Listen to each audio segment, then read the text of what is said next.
Shalom, shalom. It is a beautiful day that Yahuwah has made, and I'm glad to be here. I'm glad to even see the beauty outside where He has blessed me to dwell, me and my family.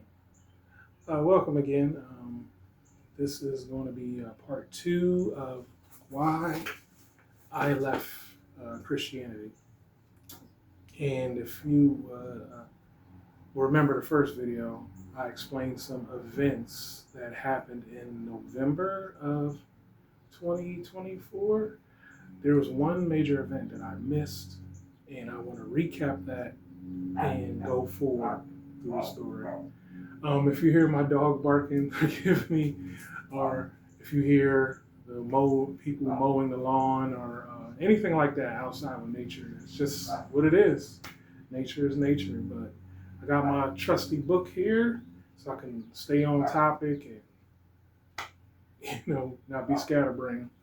So without further ado, okay, now I'm going to review that November that I talk about, because I not only heard of Derek Ibar's song again, but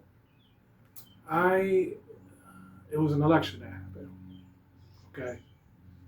And I am not political, not anymore. I don't believe in the system anymore.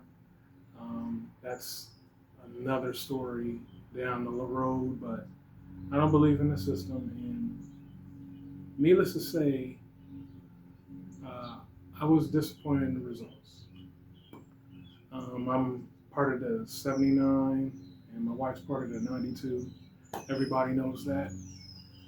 What that means, if you're online, 79% voted this way, and 92% of women voted this way. So we are part of that prospective groups. And basically I'm talking of part of the relocated or lost Hebrews, however you want to say it, or black. But I'm learning to come out of that label, because that was a label that was placed upon us, the word black. So anyway, I was very disappointed, and my wife was disappointed. And so the November 7th, we were just like, 2 days after, for 2 days we were stunned. I would just say 2 days we were stunned. Everywhere we went, it was just silence. You can hear a pin drop, people looking at you, staring at you.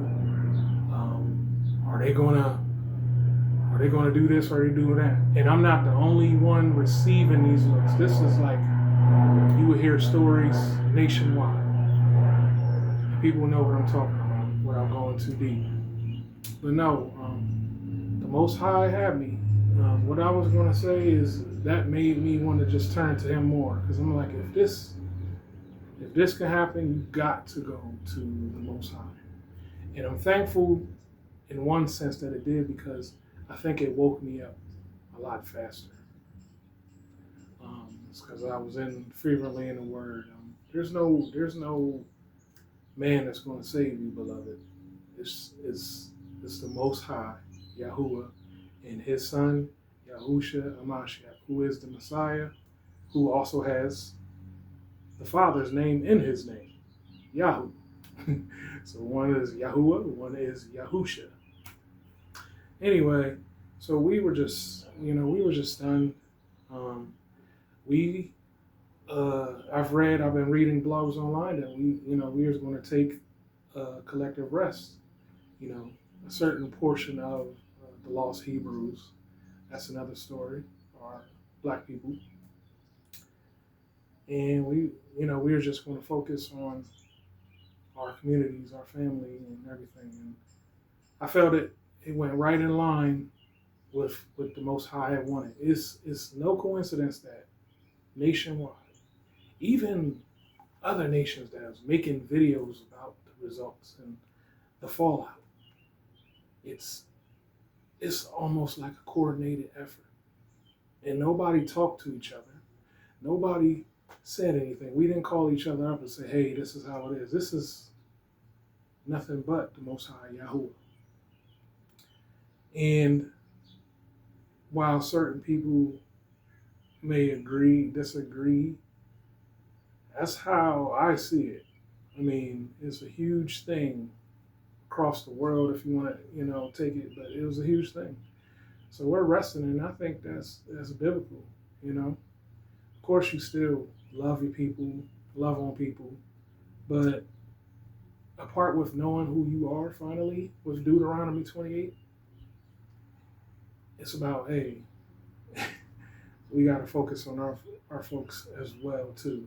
Not excluding anybody, but everybody had their time when they're, focused on their community. And while Yashar'el is diverse and it focuses on everybody, you know what I mean? And there's a deeper doctrine to go into that, but while it focuses on everybody because of YAHUSHA, there is a covenanted people. Make no mistake about that. It's a covenanted people. There were people you didn't get a chance to read that part early in the Bible, in the Torah, if you don't understand that there was a covenanted people that God had chose because other nations were serving other gods. Point blank, period. And he found people that he thought was worthy, and they made the covenant. So anyway, with that story, after this rest, I just went in, just continued resting, concentrated on my family, friends, and I just went in with an attitude of let me just get in the Word. Now, I wasn't quite woken up to the truth yet because it's still in November, and as you recall, I woke up in December 28th of 2024. So we have about a couple weeks away from that happening. So I just decided to focus, and then fast forward to 2028, and y'all know what happened on that. I laid it out in my first video, so you can go and watch that when you get a chance. So we just been angry, but not angry like that, but just like disappointed, I guess you could say, in humanity, and we should be like. But hey, it is what it is. The Most High is here. He rendered his judgment, and he's continuing to. He's continuing to. So let me get back to. That was pretty much the end of my story on that.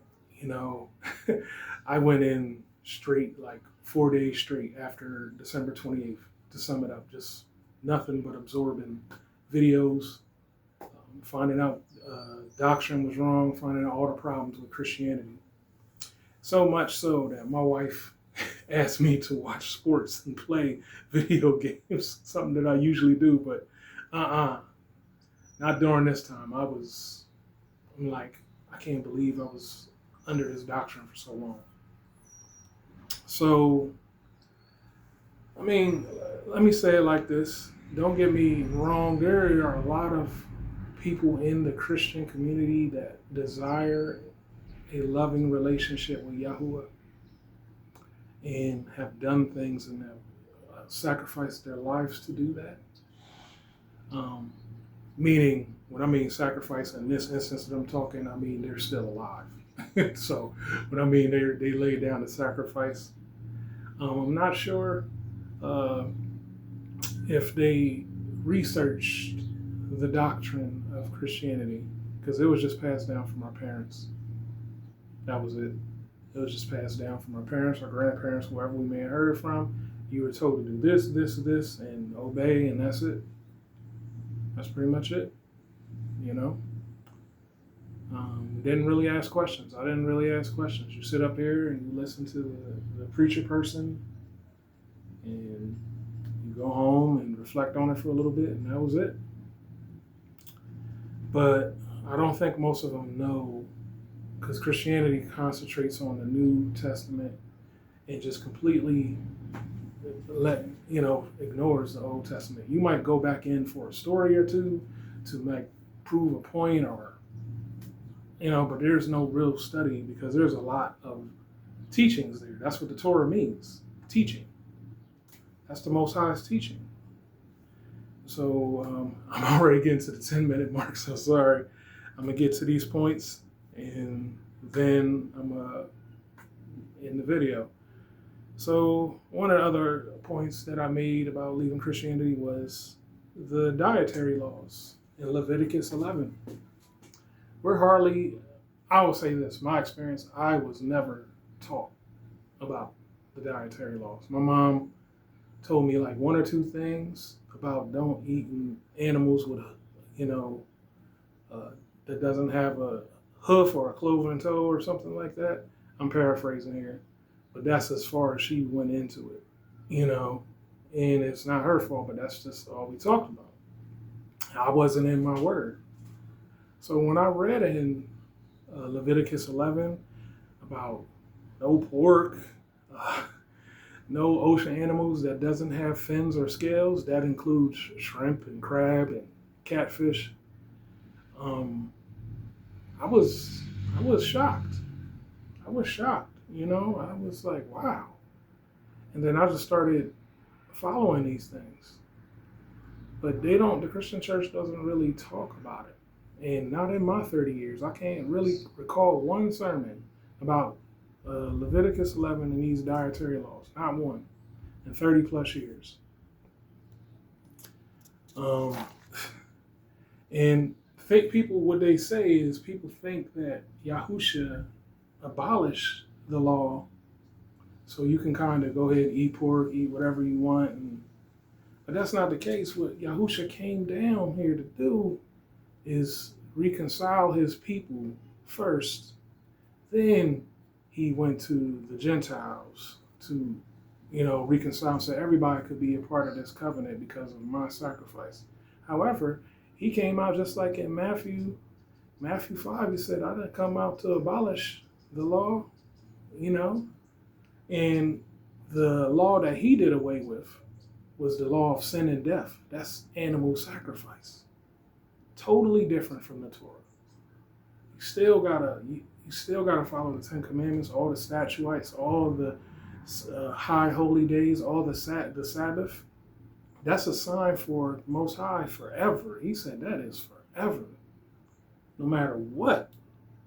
So you still have to do these things, and I'm glad to do it. I'm very glad. So that's just one thing that's misinterpreted, that the laws were done away with. That's not true. That's not true, family. Be careful, because you wouldn't even John says, or Yochanan, Yochanan, that's the Hebrew name. That's another thing, another video to talk about. They changed names. But anyway, he said that you won't even know what sin is without transgression of the law. How are you going to know what sin is? Or how do you know if you sinned if you don't have a Torah, a law given from the Most High? It doesn't make sense. Remember at the end of Revelations, Yahusha says, get away from me, depart from me, you worker of lawlessness. What do you think lawlessness is? Not following the laws. That's what lawlessness is. So you gotta be careful. Go back in and like I said, Christianity, man. And the second part, I think I laid out maybe a total of 4 or 5 points with this video and that video, but the second part is tithing. Tithing is used wrong. Tithing was always about the field, the increased farmers, all that stuff. That's what tithing is. Even in Deuteronomy 14, verses 22 to 26, they're talking about, the Most High is talking about, listen, bring your tithe to my place where I want to meet you at. And if you can't bring all that grain, all those sheep, all those things, you're to turn it into money, go to the marketplace, buy what you want to buy, and bring it to my storehouse. So the tithe was never about money. The 10% increase was the tithing of the fields. It was never about money. And number two, there's a difference. I know Yahusha said, if you in need, give. That's offering. And that's different. The problem, if you want to give out, that's cool. But don't be manipulated into thinking, I'm not going to get blessed if I don't do this tithe to this person or to this church or to this. That's false, family. And we've been falling victim to it for years because we haven't been reading and properly studying, and there's people that take advantage of this. I'm not saying all churches are. There's some churches that generally don't know. But there are some churches that generally know. They know this. And they still do it. But they'll have to answer.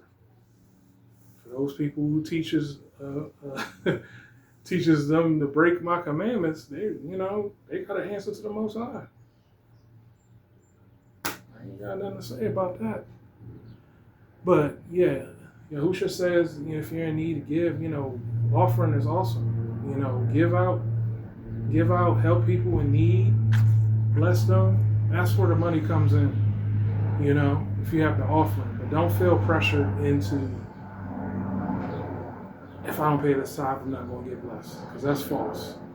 That's false. They pimp that Malachi 3 verse, and they're still talking about grain and wheat and corn and oil and wine and sheep and things of the field, and the 10% increases of the increase of that field, not the increase of your money. Now, if you do get a raise and all that, if you feel you want to give it, bless. Go right ahead and do that. But don't feel forced or manipulated. That's the one important thing. So, wrapping that up, and a lot of, that's why some of the reasons I left Christianity. And I'm sorry, family. This went long, 17 minutes as I'm talking, but hey, people need the truth. People need the truth.